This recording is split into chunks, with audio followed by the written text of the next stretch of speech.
क्या आप जानते हैं लाश को रात में अकेला क्यों नहीं छोड़ा जाता है? जैसा कि हम जानते हैं कि किसी भी व्यक्ति की लाश को रात में अकेला नहीं छोड़ा जाता है, पर क्या आपको पता है कि ऐसा क्यों होता है? इसके पीछे क्या कारण है? इसके दो सबसे बड़े कारण हैं। पहला ये कि शरीर में आत्मा का वास होता है।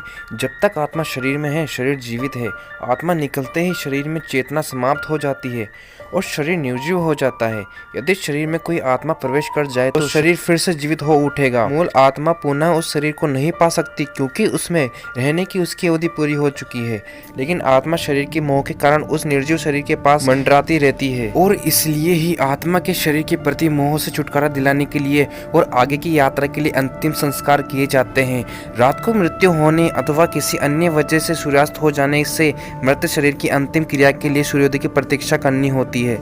तब तक उस मृत देह की सुरक्षा करनी पड़ती है क्योंकि बहुत सी अंतरात्माएं अपनी अधूरी इच्छाओं को पूरा करने या अपनी उपलब्धि का एहसास दिलाने या कराने के लिए किसी ऐसे मानव शरीर को खोजती है जो खाली हुआ हो और जिसमें आसानी से प्रवेश किया जा सके। और ऐसे में यदि उस मृत देह के पास अग्नि, तुलसी, लोहा के साथ साथ लोगों की उपस्थिति ना हो तो वे बड़ी आसानी से उसमें अपनी पेड़ बना लेते हैं, जिससे बहुत से उपद्रव उत्पन्न हो सकते हैं। इसलिए रात को जो है मृत देह को अकेला नहीं छोड़ा जाता। इसका दूसरा सबसे बड़ा साइंटिफिक कारण यह है कि निर्जीव शरीर में जैविक अपघटन की क्रिया शुरू हो जाती है, जिससे तमाम कीड़े, चूहे, अन्य देह भक्षी जंतु उस शरीर को शत विशत करने का अवसर पाते ही मृत देह को नुकसान पहुंचाना शुरू कर देते हैं और उसे खाना शुरू कर देते हैं। और इन दोनों कारणों से ही रात्रि में जो है मृत देह को अकेले नहीं छोड़ा जाता है।